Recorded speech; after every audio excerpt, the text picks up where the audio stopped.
Salut, saint peuple de Dieu. Nous sommes tellement ravis de vous retrouver.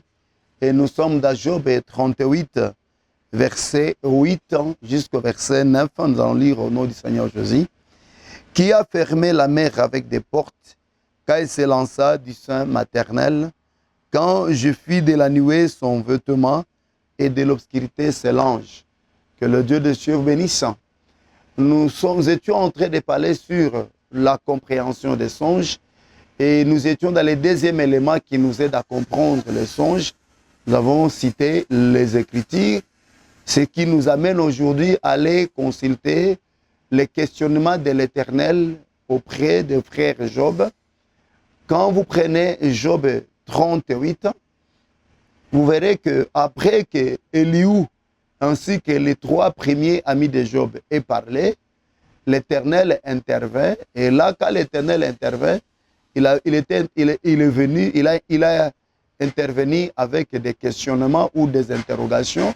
Nous avons toujours dit que les interrogations, l'enseignement ou la prédication, c'est répondre aux interrogations ou aux questionnements de Dieu. Et celui qui interroge, c'est celui qui a aussi la réponse. Il faut toujours faire très attention. Quand vous voyez quelqu'un en train de vous interroger sur quelque chose, sachez-le bien aimé que la personne a la réponse aux questions qu'elle vous pose. La personne dont je suis en train de parler ici, je ne parle pas d'un être humain, je suis en train de parler de l'Éternel lui-même.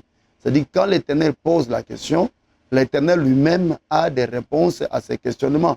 Et l'enseignement, c'est savoir répondre aux questionnements de Dieu. Alors, lorsque l'Éternel commence à questionner Job, vous verrez que l'Éternel lui a questionné sur beaucoup de choses. Il lui a questionné sur les animaux. En réalité, le questionnement de l'Éternel sur les animaux, c'était tout un exposé sur l'œuvre de la rédemption, parce que nous avions dit que l'Éternel avait commencé sur la lionne et il avait fini par les crocodiles. Et quand vous essayez de compter le nombre d'animaux que l'Éternel avait parlé, ils étaient à 14. Quand nous voyons le nombre 14, là nous voyons la rédemption. Et pourquoi la rédemption? Parce qu'il a fallu 14 ans pour que Jacob puisse racheter Léa ainsi que Rachel. Et l'agneau devait être immolé le 14e jour pour que le peuple puisse quitter l'Égypte. Et puis le véritable agneau en venant, c'est le 14e jour qu'il a été immolé. Et il n'y a pas un fait d'hasard. Quand on voit le nombre 14 se répéter, le frère Daher Salomon nous dit qu'il n'y a rien de nouveau sur la terre. Dieu ne fait que ramener ce qui était, ce qui a déjà été et ce qui a été sera. Donc c'est pour dire que quand on voit le nombre 14, l'Éternel ne parlait que de la même chose et il ne parlait que de l'œuvre de la rédemption.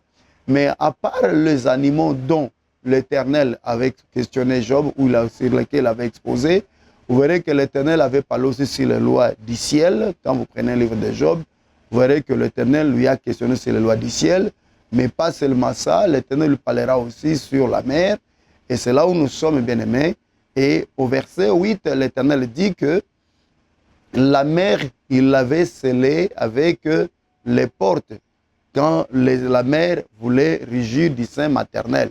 C'est-à-dire la mère bien-aimée, quand si je peux encore répéter l'écriture, nous sommes dans Job 38, verset 8, on nous fait voir bien-aimé que l'Éternel avait fermé la mer avec les portes. Job 38, verset 8, on dit, qui a fermé la mer avec des portes quand il s'élança du sein maternel. Donc, ici, vous verrez que la mer était rugissante, la mer voulait s'élancer, mais l'Éternel avait scellé la mer. En d'autres termes, la mer, c'était tout un livre scellé, la mer, c'était tout un ciel fermé, la mer, c'était tout un jardin aussi fermé ou que Dieu avait scellé. Peut-être certaines personnes ne me comprennent pas encore. Et là, bien aimé, nous allons prendre le livre d'Ésaïe, chapitre 5. Je crois que le frère Ésaïe va nous aider pour comprendre ce que nous sommes en train de dire. Nous sommes en direct, excusez-nous, le temps que nous puissions ouvrir nos pages et que nous puissions lire de la part du Seigneur, Ésaïe 5, verset 22. Non, c'est Jérémie 5, verset 22. Que le Dieu de cieux vous bénisse. Je me suis trompé du frère. Nous prenons Jérémie 5, 22. Excusez-moi. J'ai toujours confondu Ésaïe 5 ainsi que Jérémie. On dit ceci. Jérémie 5, 22, on dit « Ne me craindrez-vous pas, dit l'Éternel, ne tremblerez-vous pas devant moi. C'est moi qui ai donné à la mer les sables pour limite éternelle qu'elle ne doit pas franchir. Ces flots s'agitent, mais ils sont impuissants. Ils mugissent, mais ils ne la franchissent pas. » Vous voyez, ici, on est en train de nous faire voir que la mer, bien-aimée, a des flots. Et ces flots s'agitent, mais quand les flots s'agitent, ces flots sont puissants. Malgré leur mugissement, ils ne peuvent pas franchir la limite éternelle. C'est-à-dire que la mer, Dieu a donné à la mer les limites éternelles. Mais les limites éternelles, les limites éternelles que Dieu avait données à la mer, on dit que c'est le sable. Donc, le sable, c'est ça, les limites éternelles de la mer. Donc, la mer, elle peut mugir comme elle veut, elle peut rugir aussi comme elle veut, elle peut s'agiter comme elle veut, mais il y a une limite éternelle à laquelle l'Éternel a donné à la mer. Et cette limite-là, c'est le sable. N'oubliez pas que nous avons toujours dit que la Bible, c'est un livre énigmatique, et pour la comprendre, il faut bien aimer interroger celui qui a fait la parabole ou les paraboles. Et celui qui a fait les paraboles, c'est l'Éternel Dieu. Mais avant que nous puissions expliquer, nous allons prendre en compte, nous allons vérifier quelque chose. Nous prenons Job chapitre 7, le verset 12. On dit ceci: suis-je une mer ou un monstre marin pour que tu établisses des gardes autour de lui? Ici encore, on nous fait voir, bien-aimé, que la mer, bien-aimé, Dieu lui avait donné des gardes. Donc, à la mer, Dieu a établi des gardes. Pourquoi Dieu avait établi des gardes? Pour que la mer ne puisse pas dépasser les limites qui étaient les siennes. Et les gardes dont on est en train de parler ici, c'est ça, le sable. Et le sable dont on est en train de parler ici, c'est ça, la limite éternelle. Maintenant, nous voulons questionner d'abord la Bible. De quelle mer l'Éternel est en train de parler? N'oubliez pas qu'en parlant de la mer, d'abord la mer, ça parle des nations, ça parle de peuple. Quand vous prenez bien aimé le livre d'Apocalypse chapitre 17, verset 15, là, on est en train de dire au frère Jean que la mer ou les eaux que tu as vues sur laquelle est assise la prostituée sont des peuples, sont des nations, sont des langues, ainsi de suite. Et quand on voit la mer, on voit, bien aimé, le peuple. Ça, c'est la première des choses. Mais quand nous parlons de la mer aussi, n'oubliez pas que la mer sont aussi des eaux, et ceci nous amène à voir le fleuve qui arrosait le jardin. Là, nous sommes au commencement, au livre de Genèse. On dit qu'il y avait un fleuve, mais ce fleuve-là sortait d'Éden et arrosait le jardin. Or, quand vous prenez cette écriture de Genèse, vous essayez un peu de la mélanger avec l'écriture d'Apocalypse chapitre 22. Là, on vous fera voir qu'en réalité, ce fleuve-là sortait du trône. Et du trône, le fleuve est arrosé. Et s'il faut ajouter Ézéchiel 47, vous comprendrez que ce fleuve dont on a parlé ici, c'est la parole du Seigneur. C'est comme ça que le Seigneur Jésus criera que celui qui croit en moi, le fleuve d'eau vive couleront dans son sein, en son sein, de son sein plutôt. Le fleuve d'eau vive couleront de son sein. Et on dit ici, il était en train de parler du Saint-Esprit. Or, en réalité, nous savons que le Saint-Esprit, c'est ça aussi la parole, parce que Jésus-Christ a dit que les paroles que je vous ai dites sont esprit et vie. Donc, nous comprenons ici, en parlant des eaux, nous voyons aussi la parole. Mais ici, il y a, bien aimé, les eaux données dans les palais, on dit, ce sont des eaux scellées. C'est-à-dire que ces eaux ici étaient scellées, et scellées par une limite éternelle. et cette limite éternelle qui était aussi des gardes et qui devait empêcher les eaux de traverser ou alors de dépasser leurs limites. Ceci m'amène d'abord, bien-aimé, à voir, je m'excuse, à voir d'abord le jardin. Vous verrez que quand nous retournons dans le jardin, après que l'homme ait péché, on dit que l'Éternel avait mis des gardes à l'orient du jardin, afin que l'homme ne rentre pas, ne puisse pas rentrer par le chemin de l'arbre de vie et qu'il ne mange de l'arbre de vie et qu'il soit comme Dieu et qu'il ait la vie éternelle. Or, en cela, le jardin, ce n'est pas seulement l'arbre, le chemin de l'arbre de vie qu'on avait scellé, c'est-à-dire même le fleuve aussi était scellé. Or, vous comprendrez avec moi que le fleuve qui était dans le jardin, ce fleuve était subdivisé à 4 bras. On dit que ce fleuve-là, quand il entrait dans le jardin, ce fleuve-là était subdivisé à 4 bras. Or, les 4 bras du fleuve, quand nous retournons chez le frère Paul dans 1 Corinthiens, il nous démontre que les 4 bras du fleuve, c'est ça aussi la révélation, la prophétie, la doctrine ainsi que la connaissance. Pour dire que lorsque l'homme avait péché et que l'Éternel les chassa du jardin, l'Éternel avait scellé la révélation, avait scellé la prophétie, avait scellé la doctrine, avait scellé aussi la connaissance. C'est comme ça que, bien-aimé, le Seigneur dira au frère Daniel, scelle les paroles de cette prophétie, car c'est pour un temps. Si vous prenez Daniel chapitre 12, nous prenons le verset 4. On dit à Daniel, toi, Daniel, tiens secrète ces paroles, et c'est le livre jusqu'au temps de la fin. Plusieurs alors le liront et la connaissance augmentera. Donc nous comprenons bien aimé que le jardin qui était scellé, ou le fleuve qui était scellé dans le jardin, c'était aussi tout un livre. C'est-à-dire que la mer, c'était aussi tout un livre qui était scellé, bien aimé, et qui devait être ouvert dans le temps de la fin. On dit, toi Daniel, tiens secrète ces paroles, et c'est le livre jusqu'au temps de la fin. Plusieurs le liront et la connaissance augmentera.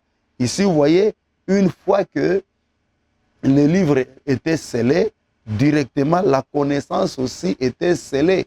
Vous voyez, c'est parce qu'on dit que plusieurs les liront et la connaissance augmentera. C'est-à-dire que tout le temps qu'on ne lira pas ces livres ici, bien aimé, la connaissance aussi ne va pas augmenter. Et je vais vous informer que nous sommes dans la dispensation de la connaissance parce que le Saint-Esprit qui nous a été donné, et nous a été donné pour nous donner la connaissance, pour nous ouvrir l'esprit, afin que nous ayons la connaissance. Pour dire que depuis que l'homme avait péché, jusqu'à la Pentecôte, la connaissance était scellée. Et bien aimé, cette ignorance ne sorte que par le Saint-Esprit. C'est comme ça aussi que on nous dit que Moïse, en descendant, il avait voilé son visage. C'est ce qui fait qu'aujourd'hui, les enfants d'Israël, c'est comme ça qu'on dit plutôt que quand les enfants d'Israël lisent la loi, ou ce qu'on appelle l'Ancien Testament, ils sont voilés parce que ils ne comprennent pas, ils sont endurcis dans leur cœur, parce qu'il y a un voile qui est sur leur cœur. Et ce voile-là ne saute que par Jésus-Christ. Donc, avant que Christ vienne, bien aimé, la révélation ne pouvait pas être donnée. C'est ce que nous disions aussi la fois passée, que les 3 amis de Job ne pouvaient pas donner la consolation à Job, ni Élie. Il a fallu que le Seigneur lui-même vienne et qu'il commence maintenant à interroger Job et que Job lui dit, Seigneur, c'est moi qui vais t'interroger, tu m'instruiras. Et l'instruction était venue de l'Éternel lui-même. Que le Dieu de cieux vous bénisse. Donc vous voyez bien aimé que là, il y avait d'abord la connaissance qui était scellée, mais pas seulement la connaissance, mais il y avait aussi la prophétie.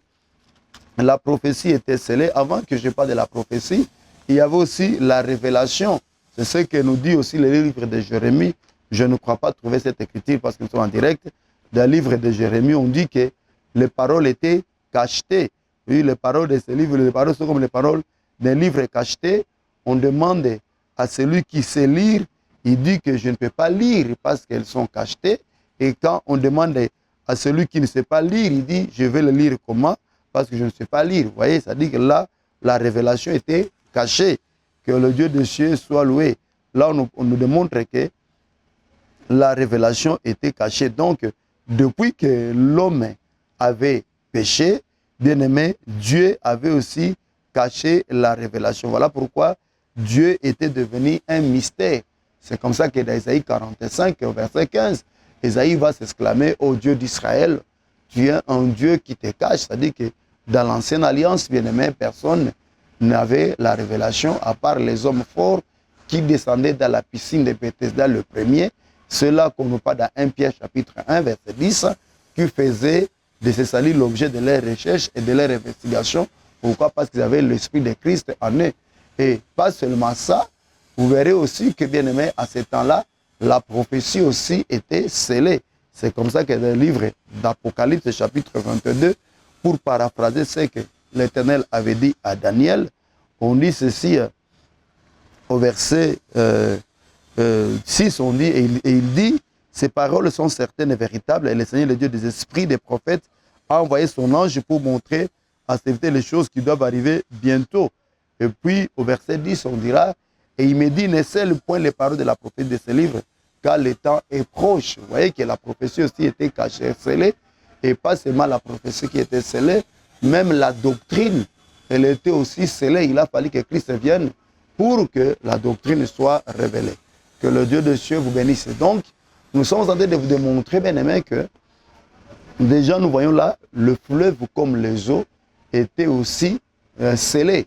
Mais nous voulons retourner dans Jérémie chapitre 5, verset 22, pour comprendre un peu les eaux dont nous sommes en train de parler. Quand vous prenez, bien aimé, Jérémie chapitre 5, verset 22, là où nous étions, on nous dit ceci, on dit c'est moi qui ai donné à la mer les sables pour limite éternelle qu'elle ne doit pas franchir.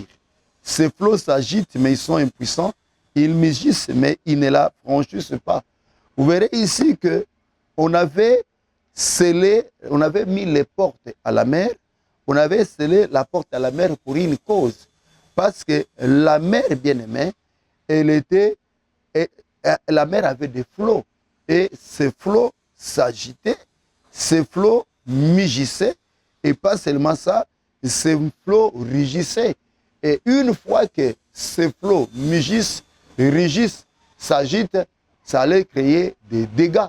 Voilà pourquoi il a fallu que l'Éternel puisse mettre la limite éternelle pour que cette limite éternelle empêche à la mer de mugir, à la mer qui mugit, qui s'agite, de créer le dégât de l'autre côté. Mais c'est de quelle mer dont on parle ici? Mais pour comprendre cette mer, il faudra aller comprendre d'abord le sable. Et en parlant du sable, bien aimé, nous retournons chez le frère Abraham. Et là, nous verrons que l'Éternel avait dit au père Abraham que ta postérité, c'est une postérité. Abraham n'avait pas deux postérités, trois postérités ou plusieurs postérités, n'avait qu'une seule postérité. Et cette postérité-là, c'est le frère Jésus-Christ, notre Seigneur. Donc la postérité d'Abraham, c'était le Seigneur Jésus-Christ. Et Dieu dira à Abraham, ta postérité sera comme le sable de la mer, ainsi que les étoiles du ciel. Or, quand nous voyons le ciel, nous voyons la divinité, nous voyons Dieu. Et quand nous voyons les sables, nous voyons l'humanité, la terre, parce qu'il a été dit à Adam que de la poussière tu es sorti et tu retourneras à la poussière. Ou alors du sol d'où tu es sorti, c'est là où tu retourneras. Or, nous savons que le sol ou la poussière de la terre, c'était ça aussi la mère d'Adam, car le père d'Adam, c'est Dieu lui-même. Alors, quand nous voyons le sol, nous voyons la divinité, je m'excuse, nous voyons l'humanité d'Adam. Et quand nous voyons l'humanité de la postérité plutôt d'Abraham. Et quand nous voyons le ciel, nous voyons la divinité de la postérité d'Adam. Quelqu'un va me poser la question, qu'est-ce qui vous pousse à dire que le ciel c'est Dieu? Oui, c'est par rapport à Isaïe 59, où Dieu va faire le parallélisme entre lui et le ciel, entre lui et le ciel plutôt, et il va faire le parallélisme entre la terre et l'homme. Donc nous comprenons que la postérité d'Adam, qu'est-ce qui arrive? La postérité d'Abraham, bien aimé, c'était Jésus-Christ lui-même. Et Jésus-Christ, en venant sur la terre, il était Dieu, mais il était aussi homme. Il était le cieux, mais il était aussi la terre. Et c'est à cette postérité-là qui était la terre, c'est à cette postérité-là que l'Éternel, et c'est la postérité d'Abraham, je m'excuse, que l'Éternel est tenté de comparer avec le sable. Donc nous comprenons qu'en parlant du sable, nous voyons que le sable, c'est la postérité d'Abraham qui est Jésus-Christ. Maintenant, on nous dit que le sable est la limite éternelle que ne doit pas franchir la loi.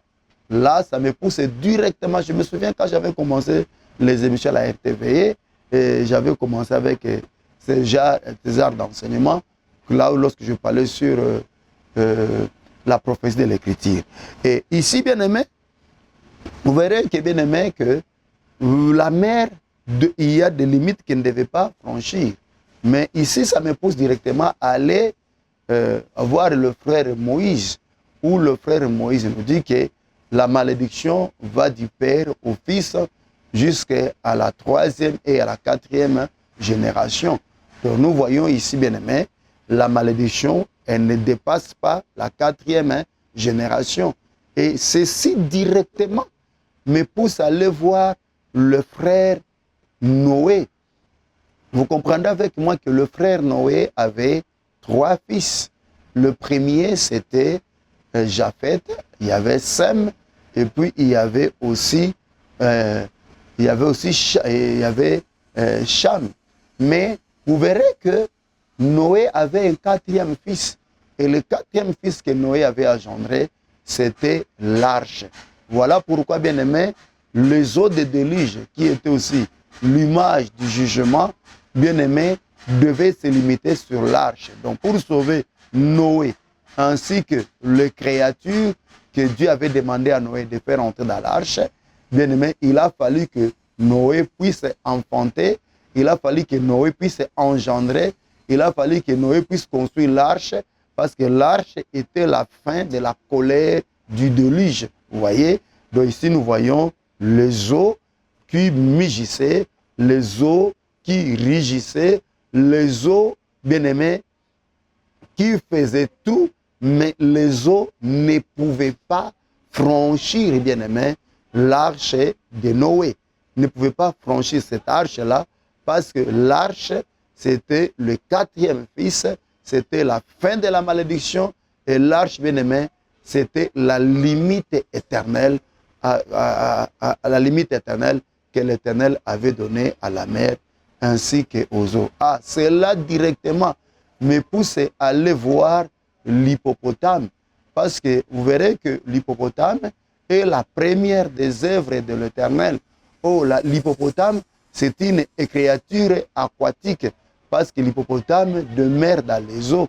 Et là, on nous dit, même quand le Jourdain rugit, bien aimé, l'hippopotame n'a pas peur. C'est-à-dire que l'hippopotame est la fin du Jourdain. Là, je prends le livre et le temps que je vérifie aussi mon temps.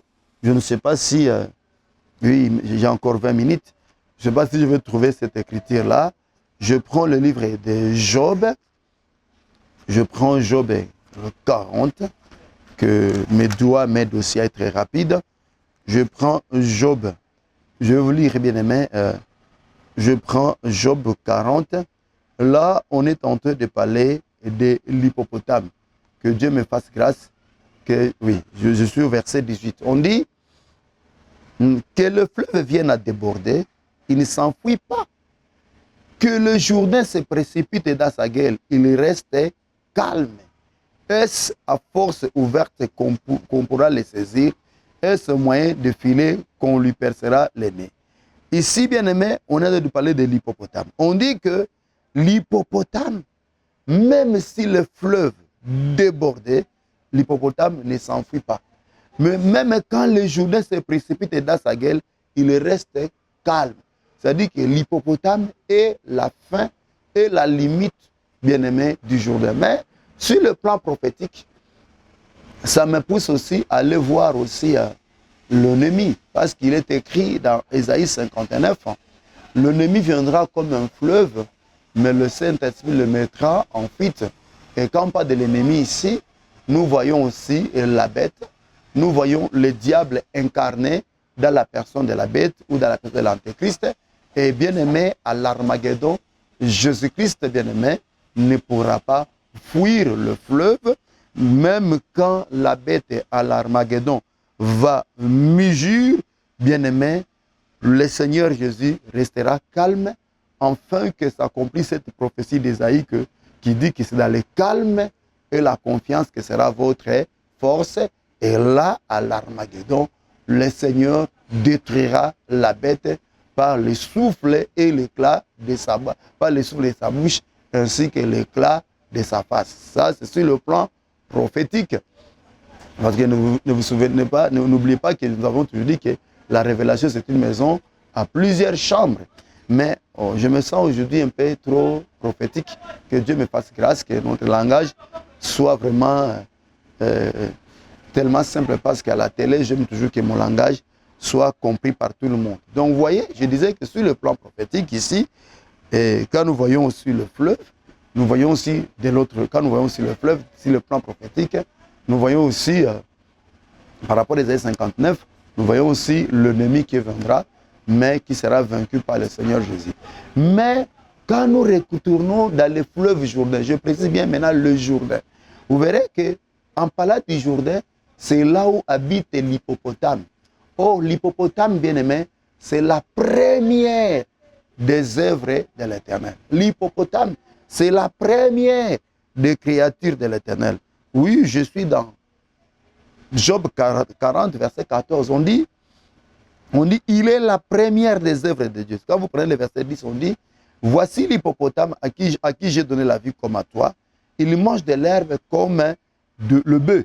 Et au verset 14, on dit, il est la première des œuvres de Dieu.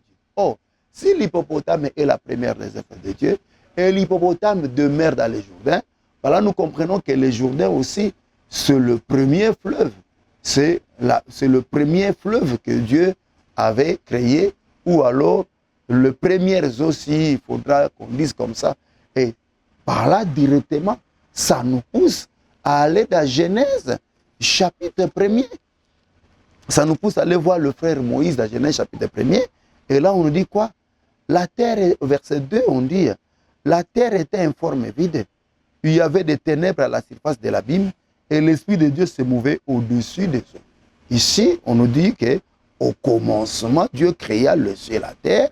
La terre était informe et vide et il y avait des ténèbres à la surface de l'abîme et l'Esprit de Dieu se mouvait au-dessus des eaux. Directement, nous comprenons bien aimé que l'hippopotame dont l'Éternel est en train de parler ici, c'est cet homme-là qui a marché sur les eaux et à qui Pierre avait demandé, si c'est toi Seigneur, ordonne que je vienne. Et cet homme-là, c'est l'Esprit de Dieu qui s'est mouvé au-dessus des eaux. Et là, nous comprenons que c'était celui dont l'Esprit de Dieu qui s'est mouvé au-dessus des eaux, donc nous comprenons que l'hippopotame, c'est l'Esprit de Dieu qui mouvait au-dessus des eaux. Et l'Esprit de Dieu qui mouvait au-dessus des eaux, c'était cet homme-là qui a marché sur les eaux. Ou l'homme qui a marché sur les eaux, celui dont Job dit dans Job 9,6, c'est l'Éternel seul qui marche sur les eaux. Et là, nous comprenons, l'Éternel marche sur les eaux. Là, nous comprenons que l'hippopotame, c'est Dieu lui-même. Maintenant, on nous dit, bien aimé, que l'hippopotame, bien aimé, l'Éternel, on dit la terre était informe et vide, et il y avait des ténèbres à la surface de la Bible, et c'est là où se mouvait l'hippopotame. Donc, nous comprenons directement que le Jourdain ici, bien aimé, ce sont aussi les eaux du commencement. Et les eaux du commencement, on nous dit quoi? C'était les ténèbres. Vous comprenez? On nous dit qu'il y avait des ténèbres à la surface de la Bible. Et ça, c'est le frère David qui va m'appuyer. J'ai toujours cité cette écriture à multiples reprises dans cette émission, parce que ce sont des écritures avec qui je suis né. C'est-à-dire dans la foi, quand je suis venu dans la foi, ce sont les écritures qu'on avait toujours l'habitude de nous les lire et sont restées dans nous, que nous avons toujours l'habitude de lire aussi, qui sont restés dans nous. Quand nous prenons Psaume chapitre 18, on dit quoi?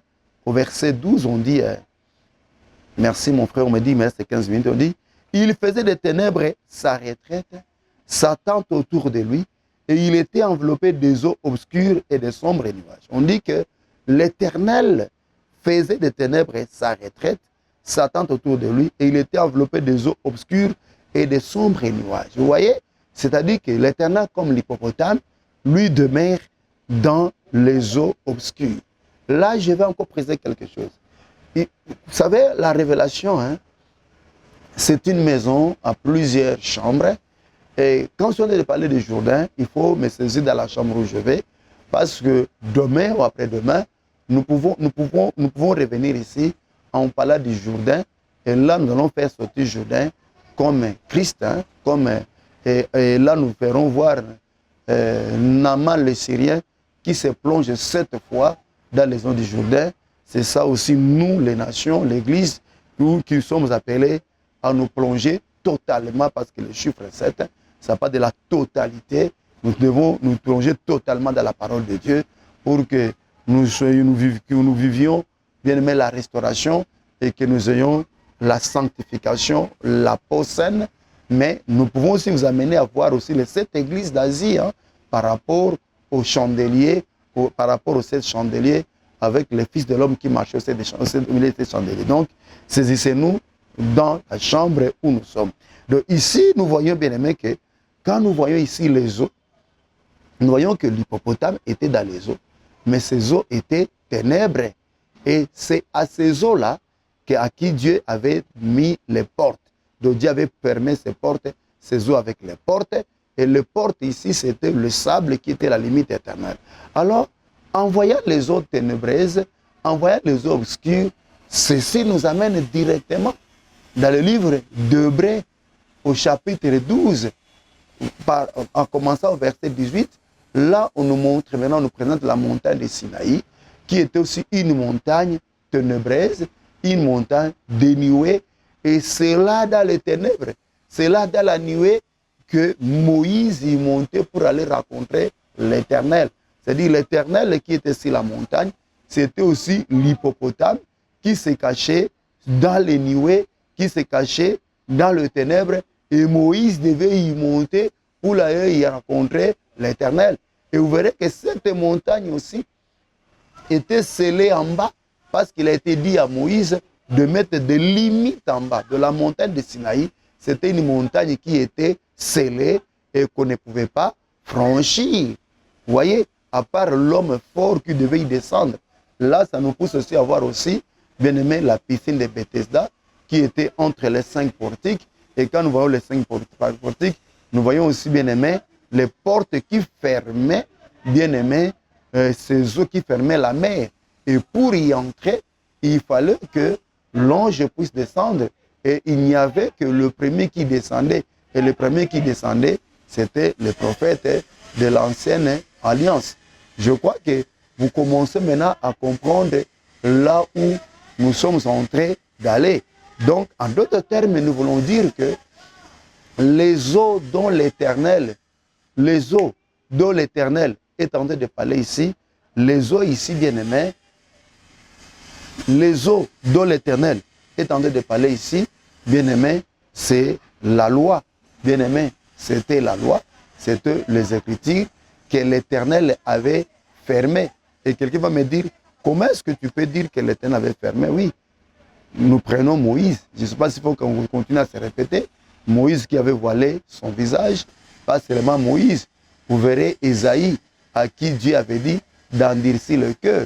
Et c'est comme ça qu'il a fallu que le Seigneur Jésus puisse ouvrir, bien aimé, les yeux, puisse ouvrir les yeux de l'esprit, ou puisse ouvrir l'esprit des disciples, afin que le disciple comprisse les Écritures. Vous voyez?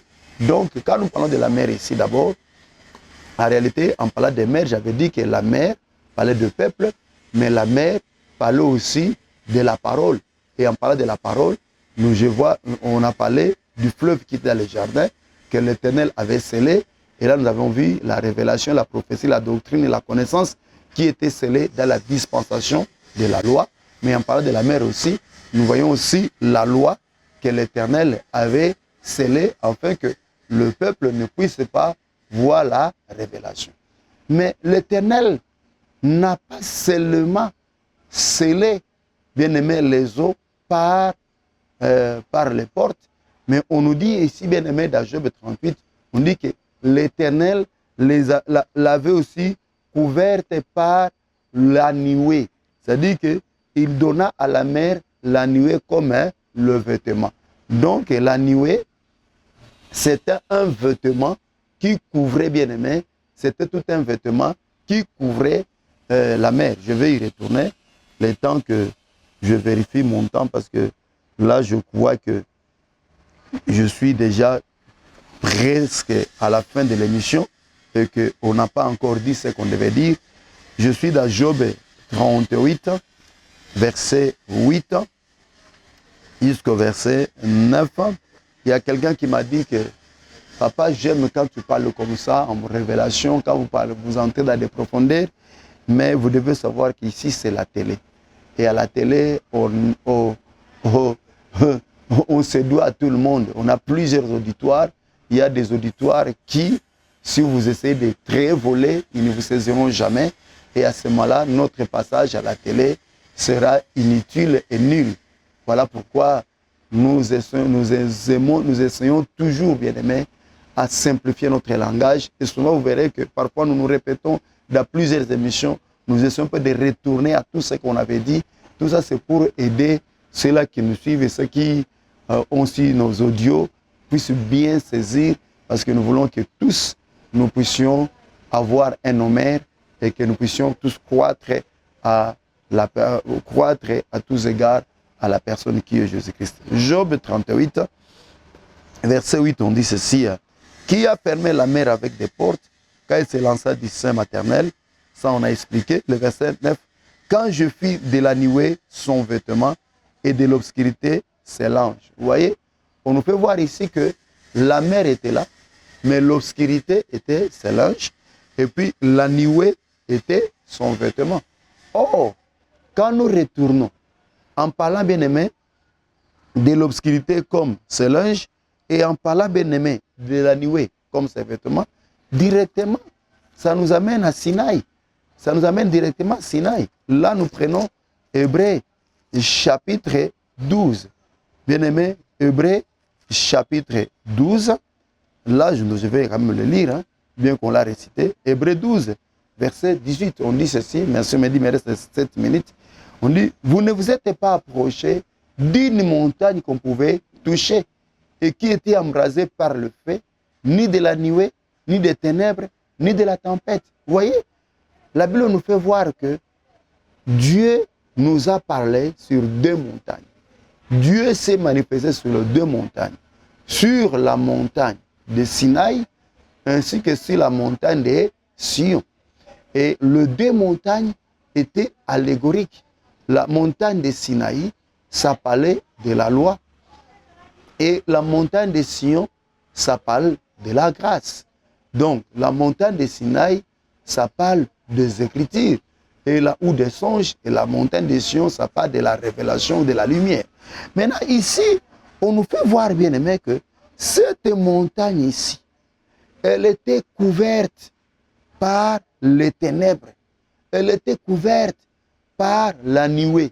C'est-à-dire, la nuée ainsi que le ténèbre servaient de vêtements à cette montagne ou empêchaient que cette montagne soit à nu ou empêcher qu'on puisse voir cette montagne. Or, quand nous parlons de la loi, bien aimé, nous savons que la loi, c'est un homme qu'on appelle Moïse. Vous comprenez? Et Moïse, en venant, il voilait son visage. C'est-à-dire, c'est ce voile-là qui empêchait que les gens puissent voir la lumière, puissent voir Moïse. Or, Moïse n'était pas seul. Sur Moïse, il y avait toute une lumière pour dire que dans la loi, il y avait les explications. Dans la loi, il y avait des vérités cachées. C'est comme ça que celui qui a écrit l'épître aux Hébreux, au chapitre 10, au verset 1er, il dira que, en effet, la loi qui possède un nombre de biens à venir. C'est-à-dire que dans la loi, il y avait un nombre de biens à venir. En d'autres termes, dans la loi, il y avait des choses cachées. Mais ces choses-là, on ne pouvait pas le voir. Pourquoi, bien aimé? Parce qu'il y avait une nuée, parce qu'il y avait le ténèbre qui était au-dessus. Or, bien aimé, C'est quoi ces choses qui étaient cachées? Ces choses qui étaient cachées, c'était l'Éternel lui-même. C'est comme ça qu'Ésaïe 45, verset 15 dira, ô Dieu d'Israël, tu es un Dieu qui te cache. C'est-à-dire l'Éternel s'est caché là-bas. Il s'est caché là-bas, bien-aimé. Là-bas, c'est ça aussi l'hippopotame qui était au milieu, bien-aimé, des roseaux et des lotus. Si je peux retourner dans Job, chapitre 40, et puis je vais finir par là. Job, chapitre 40, là où nous étions. Et je crois que c'est notre dernière phrase avant que nous passions à autre chose. Que le Dieu de cieux soit loué. Oh, mes doigts et de moi être rapide. Job 40, on dit ceci. Quand vous prenez le verset 16, il se couche sous les lotus. Vous voyez? On dit que l'hippopotame se couche sous les lotus, au milieu des roseaux et des marécages. Les lotus le couvrent de leur ombre. Les sols du torrent l'environnent. C'est-à-dire que pour voir l'hippopotame, il faut d'abord enlever le lotus parce que lui, l'hippopotame, est en dessous des lotus. Vous voyez? Et au milieu des roseaux. C'est ça le nuée. C'est ça la nuée et les ténèbres qui couvraient cette montagne. En d'autres termes, les nuées et les ténèbres empêchaient qu'on puisse voir l'Éternel qui était caché dans la loi.